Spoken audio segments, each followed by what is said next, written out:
Okay. Good morning.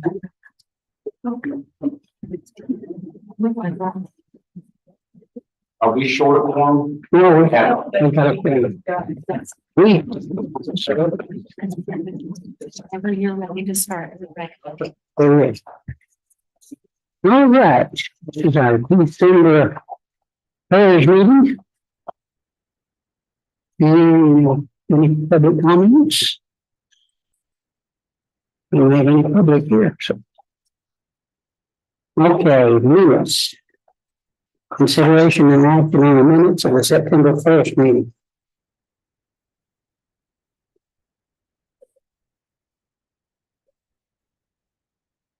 Move approval. Second. All in favor? Aye. Okay. Very good. We have a review and discussion on the 2023 annual tax increment reinvestment. Jessica. Good morning, everybody. So today we're going to review the development update for FY23. I'll touch a little bit on 2022 for some context, but mostly covering 2023. Okay. So just a little background. As you guys know, Limestone is the property owner of Town Square. BCD was the longtime property manager, and then Reeves was brought in 2019 to focus on repositioning Town Square, trying to attract new tenants, focus on more integrated marketing strategies, look at events and how they could be made a bit bigger. And so earlier this year, PCD transitioned to the property manager, still retaining retail leasing, marketing, and events, and then PCD is now just over office leasing. So there's been some changes this year that has happened. And so post-COVID, Limestone, Reeves, and PCD collectively worked really hard on repositioning of Town Square. That included a lot of landscape upgrades, lighting upgrades that you'll see on the main City Walk Drive, facade upgrades on a lot of our tenants here, and then signage upgrades. A lot of those consisting of parking garages. A lot of that might seem small, but it's really about the ambiance that you're creating. And when people come here, whether it's their first time or they're returning from coming here a few years ago, you have the new experience. We want that experience to be easy and comfortable and inviting. So it's really important that the aesthetic, really changes over time and kind of moves in that direction. And so all of this too is in an effort to make sure that Town Square stays competitive with the market. There's a very competitive market out here in Fort Bend County. And so all of this is to make sure that we remain, one of the best Town Squares in this area. So some examples of some new tenants and renovations that have occurred. So BB Italia opened, and it's done really, really well. They just recently added a pergola outside, picture here at the bottom, to expand their seating, and then also takes it out to the curves. So it's got a great appeal. Fish City Grill actually did a facade upgrade and did an interior renovation, so it looks really fresh in there. Rapport went through a large expansion, indoor and outdoor, and also did some renovations. So if you haven't gone there, you can check that out. And then Williams Smokehouse is taking over the space that used to be Stadium many, many years ago. It's across from BF Chang's. It's been empty for quite some time. So it's a barbecue smokehouse, local ownership. They're hopefully going to open the next few months. They've added some murals and really cool aesthetics on the outside of their facade, even into the parking garage. So those little things are just creating a really inviting element, really livening up that corner that's been desolate for quite some time. So there's a lot more in the pipeline and a lot going on. So I encourage, if you have not walked down City Walk, please do. Let me interrupt you. This Williams Smokehouse. They've been trying to get approval for, I don't know, close to a year, I think. What's holding them up? On our end, it's moving. I know there were some issues that delayed it on their side, but I have not been told about anything on our end that's related. Okay. And we meet with Reeves every other week to make sure that if there is something going through city review, that we stay up to date on where that is. So we make sure that that line of communication is open to make sure there's no. Okay. Definitely. Yeah, I was just curious because I know he keeps bringing it on the city. Yeah, I'll definitely look into it though, and make sure that thing's held up and see what we can do. Yeah, of course. And so, let's start with the office portion of development. So town square occupancy or office occupancy rates, as you see, continue to decline in 2022 as a result of the impact of COVID, but it looks like it's leveling off here in 2023 at about 73.7%.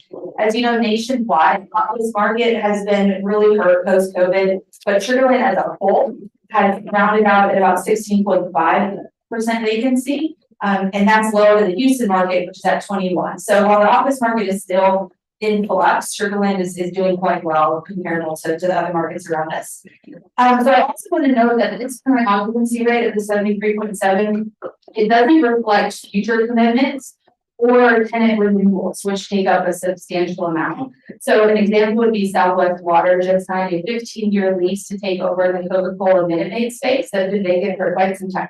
So that's 41,000 square feet. So yeah, this isn't fully reflective of all the things that are going on. There's a lot of renewals happening. And so we assume and we know this number will continue to rise. So we're really good on that side. And in speaking with PCD, they're really focused on ensuring the long-term renewals of their existing tenants. In their mind, that really ensures the stability of town square in the office market. So they're working really hard to make sure that our long-term tenants stay long-term tenants.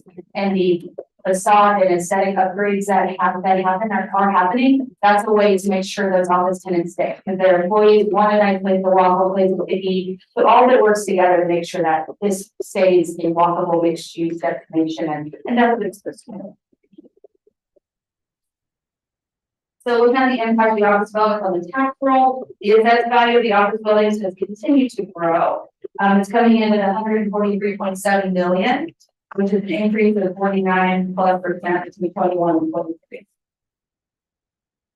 It's sort of curiosity, building that, is the one that's right on the back of this. Building A, yes, yes, correct. Looking at restaurants and retail, so the number of restaurants, currently we're at 28, and then retail is I have 27, pretty similar in the square footage, so we're seeing an even split between restaurant and retail. In our talks with Reeves, they want to have that balance so people are eating and shopping at the same time, and they're trying to integrate restaurants next to retail so you're not having people just visit where the two is and not go shop. So you'll see a lot of tenants that have moved around a bit to make is more of a walkable atmosphere, trying to draw people into certain places. The 2022 occupancy rate was 91%, the 2023 is 87%. But again, similar to the office, it doesn't include letters of intent and releases in progress, which there are 4 at this point. There's 11 full vacancies, but 4 of those are in progress in the negotiations. So looking at the tax impact, total sales for FY23 is 2.8 million, and the mixed beverage tax came in at 246,000. Similar to 2022, but again, far beyond what we were seeing in the COVID and post-COVID time. So trending in the right direction, and with new tenants coming on, we should see this too continue to rise. And then for our condos, the taxable value came in at 45.4 million, which is a 17.7 increase from 2021. As of July of this year, there's 167 units. They had an occupancy of 96%. Of that, the owner occupied made up 58%, rental occupied made up 38%. Ending with our hotel, so the Houston Marriott Sugar Land is obviously a key in the zone. Their 2023 pot revenue came in really strong at 895,000. The impacts of COVID you definitely see in 2020, but you do see more of it in the 2021 breakdown. Reminder, the hot tax is reported on a 6-month lag, so that's why you see it trending into the other years. It's taken a long time for the hotel industry to bounce back, but we are seeing a substantial rise in our hot revenues, and we continue that. We definitely expect that to continue.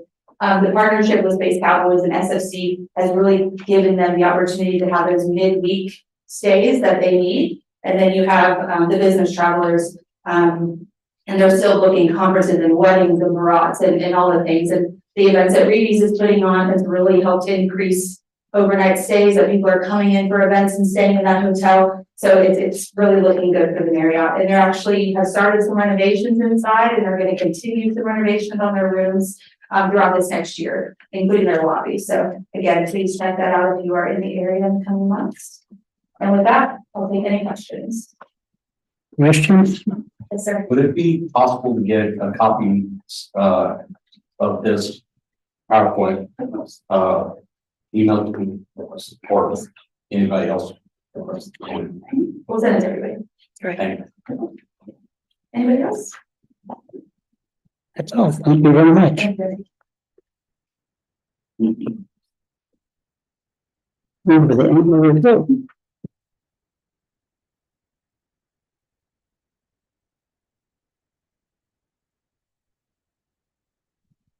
Okay, so today we will be reviewing your fiscal year 2023 annual report. Now, the report is the requirement of chapter 311 of the Texas Tax Code and includes the zone's values, revenues, and expenditures. So a lot of that we can review and provide to the council before the steps with the comptroller, as well as the entities of the zone, we can do the county, or the ISD, and for the legislature. Now, some basics of the report is that the zone was created in 1998 by the city with a $5.5 million face value. Then the city, the county, and the two, they all participate at 100% of the property taxes above the face value until the zone expires in December 2025. Now, this increment allows for contribution to the development of software. Okay, now we'll review the annual report, starting with the revenues. So in FY23, budget was $55 million was received in revenue, and roughly $934,000 was received from the city's incremental taxes, and $1.2 million from the county, $377,000 from the two, and interest income came in at just over $17,000.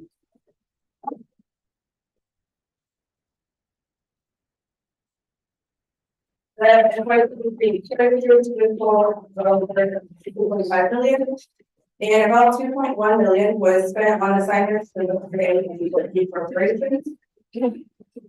And it also included $284,000 that was spent on promotions and marketing, including events in the plaza by PCD. $70,000 was spent on city-sponsored plaza events like the Christmas tree lighting today, and $12.2 thousand was spent on contractual and other obligations. And if you don't have no prior outstanding bond indebtedness, then none was incurred in FY22. Now, for the purposes of spacing on the slide, we're going to show you the last 10 years. So the capture value for the tax year 2022, which is FY23, is $268.9 million.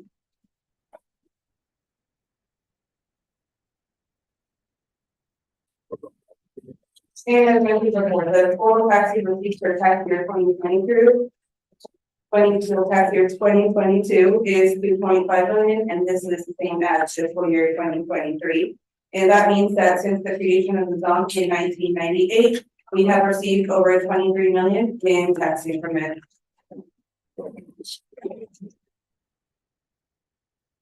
And with that, staff recommends the board approve the recommendation to the city council for the TIRZ 1 fiscal year 2023 annual report. And just as a reminder, copies of the report will be sent to the state comptroller and all the taxing entities of the zone upon city council's approval.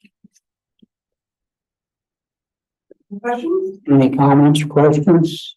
I have one question. We see on both these tables, they say their numbers or actuals of November. So the fiscal year ends on the 31st. It is a change in the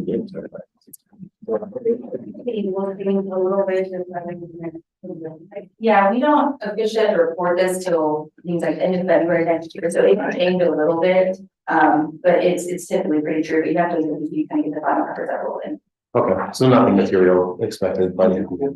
And then when we send that out, the annual report, it gets sent to the board, and then it gets sent to all the taxing entities as well. But it relatively should spread the same. Okay. Any other questions? I don't know where the right place on the agenda to ask this question is. Oh, and I don't know where the right place on the agenda is. But I have noticed for some time now that the clock straight upstairs doesn't work anymore. Notice that? Yes. I was wondering whether it would be an appropriate expenditure of funds of this entity to try to get that fixed. The If we problem can get is, it in the budget. So I asked about the clock recently because I look at it every day when I walk in. So, engineering has been working on it and is working on it, so it should be fixed, or very close to being fixed. Okay, I just didn't know what the holdup was. It's been a while. Yeah, Well, it's very it's exactly right twice a day, so. That's better than the other one.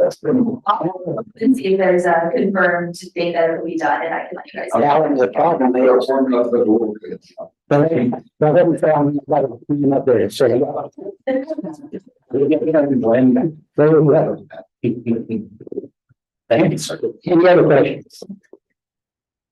Okay, do we have a motion? Okay, second, Okay. second, all in favor? Aye. Any opposed? Okay, thank you very much. So we're in good shape for the third one. Okay. What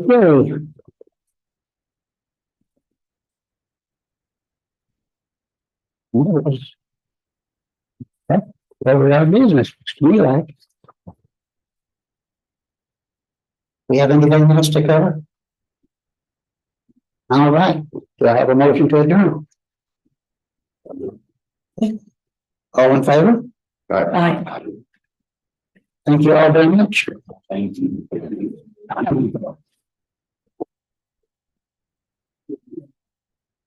I've got to quit dragging these meetings out.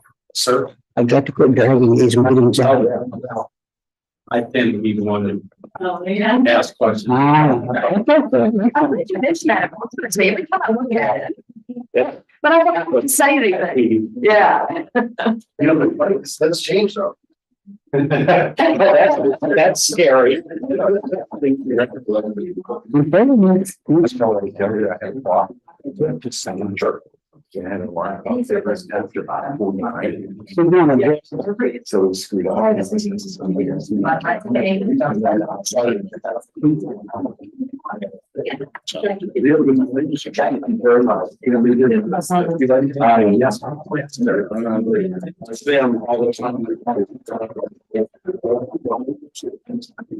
Sure. Do my office. For us. I don't have any updates. All the fun stuff is coming in tonight.